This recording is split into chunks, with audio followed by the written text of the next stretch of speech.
Listen, this election is a hot ghetto mess. Trump was at a rally a couple of days ago commenting on Kamala's major endorsement by Beyonce in Houston. I'm not here as a celebrity. I'm not here as a politician. I'm here as a mother. They got Beyonce. So Beyonce went up, spoke for a couple of minutes, and then left, and the place went crazy. They booed the hell out of everybody. Nobody's in charge. Joe Biden is asleep. Kamala is at a dance party with Beyonce. Joe Biden is asleep. Kamala is at a dance party with Beyonce. Beyonce, Beyonce, Beyonce. Dance party with Beyonce. Dance party with Beyonce. Dance party with Beyonce. Dance party with Beyonce.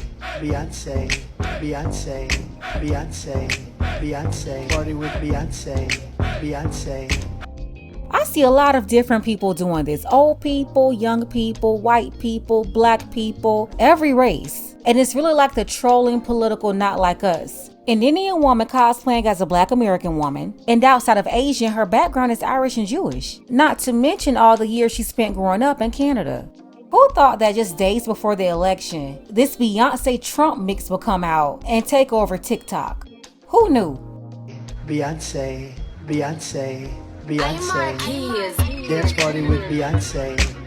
Dance party with Beyonce. Dance party with Beyonce. Dance party with Beyonce. Beyonce, Beyonce, Beyonce, Beyonce. Party with Beyonce. Beyonce. Listen, this was absolutely crazy. Even the DJ at a music festival in Atlanta, One Music Fest, they played this at the festival and it was all organic because Trump's team, they don't have any connection to One Music Fest. Dance party with Beyonce. Come on. Dance party with Beyonce. Beyonce, Beyonce, Beyonce, Beyonce, Beyonce. No, you did. Beyonce, Beyonce, Beyonce. Every time Trump opens his mouth, a new beat is being made. I don't know what it is about Trump. Every time they make a beat out of something he says. This latest one, I ain't gonna lie, the beat is fire. The beat is fire. He's like, Joe Biden is sleeping and Kamala is out with Beyonce. Beyonce is at a dance party with Beyonce. Beyonce, Beyonce, Beyonce. Dance party with Beyonce. Dance party with Beyonce. Oh my goodness. And they made a cold ass beat out of this, man. This beat is dope. Beyonce, Beyonce, Beyonce. God dang.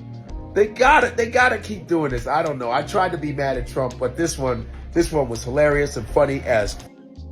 I'm telling you, it's a hot mess. It's like watching the finals. First, Kamala came out and got her moment with Beyonce. Got Beyonce fans excited about a free performance. Then that night, Kamala was booed because Beyonce didn't perform. And the crazy part about that one is how Beyonce showed up for Kamala, but still ended up benefiting Trump with his Beyonce remix. Then the same night Beyonce joined Kamala on stage, Trump, he went on Joe Rogan and got like 1 million views in the first hour.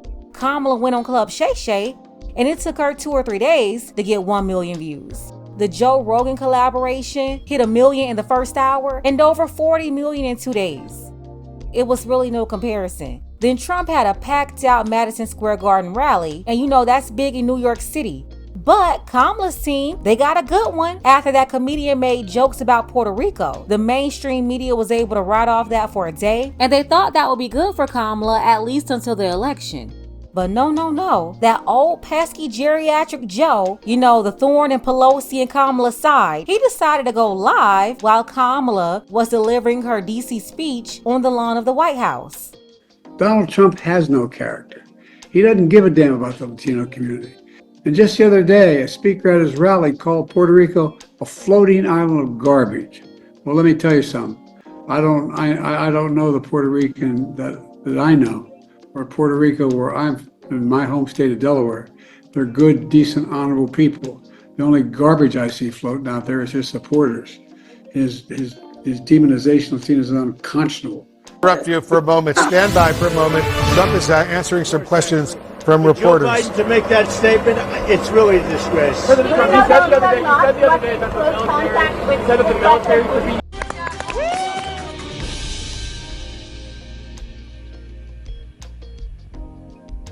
Wait a damn minute. Wait a damn. How do you like my garbage truck? This truck is in honor of Kamala and Joe Biden. Joe Biden should be ashamed of himself if he knows what he's even doing. And she should be ashamed because she shouldn't let him do it. She's the vice president, but I assume she's acting as the president. She should never have let that happen.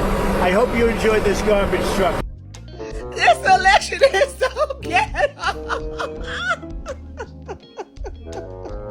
Did y'all see Trump in the garbage truck?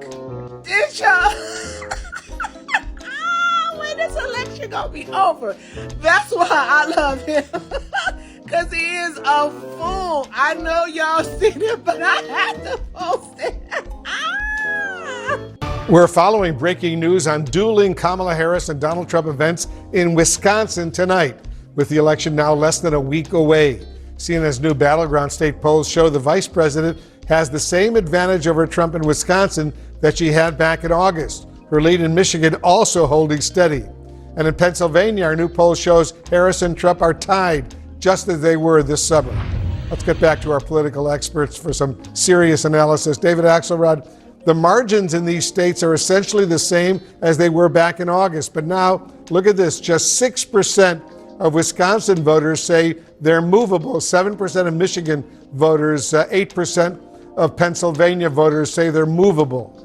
How does the Harris campaign expand its margins with this relatively small sliver of voters? Well, look, I think part of what she was trying to do last night was make an argument that might attract those voters. And the idea is to link some of these character issues of Trump, this fixation on his enemies and on settling scores and on vengeance, and assign a cost to it in terms of the ability to work with others to get things done and to actually address the problems that are touching people's lives. That was part of what she was trying to communicate last night, what I think she'll continue to communicate. But Wolf, at this point, this is also a ground war. These races are very close. The margins in these polls in Michigan and Wisconsin are a little bit larger than some of the other polls that are out there and some of the other polls I've seen. I think these are all very, very close races, and they're going to be determined by organizational efforts and who comes out to vote in these states. Early voting numbers show with just days to go before early voting ends, black voters are not voting as much as they have in previous years. In fact, there's been a steady decline, according to the research, since 2012, something that black voters groups have been working to address. While early voting is breaking records, a closer look at the numbers shows there are also some new success stories in certain voting groups. Then there are others that, for whatever reason, are not, and at the moment, it is a concern. We're trying to do everything we can, from door knocking, from phone banking, from church talking and neighborhood knocking to get the black vote out. Colette Forrest is co-founder of the nonpartisan Charlotte Black Voter Project. Its members, along with the NAACP and the Charlotte Black Political Caucus, they've been working to address it and to figure it out. Forrest tells us there is dissatisfaction with both Republicans and Democrats, though she's quick to say that it is not an excuse. We are trying to say, we get it. You've been let down. However, you are not going to let your children down by not voting. And that's where the concern lies. Numbers from the John Locke Foundation show early voting numbers for blacks are a little more than half of what they were in 2020. And with just days to go, it's a lot to make up. At the same time, Hispanics and Asian Americans are seeing higher numbers in their respective groups. Some of those early voting totals, in fact, beating those from 2020. Well, those other groups are up, the Asians, the Hispanics, because they've been rushed into this country under Biden and Harris. But as I reported before, even these people are turning their backs on the Democrats. At the end of the day, it is what it is. This week, you can say Kamala, Biden, and Trump had the garbage wars. First, the outrage was for Trump. Then it flipped on Kamala and Biden as Kamala, the curry queen, distanced herself from Joe Biden. And Trump supporters seem to be leaning into those garbage statements, saying if they're trash, then Trump is a garbage man and he's going to clean up America. It's like every single play designed for Trump to end up on defense. Somehow he still ends up with the ball. But let's go ahead and get the conversation started. Will Kamala get enough support in the battleground states? over the next few days in order to win the election? Or is it over for her?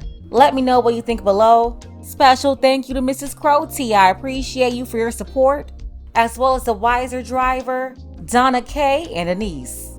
If you want to show your support for the channel too, you have to use PayPal for now. The link is below. Ladies, fellas, want a balanced analysis, want the truth from a woman's perspective? Then you're going to want to subscribe to this channel and don't forget to like and share.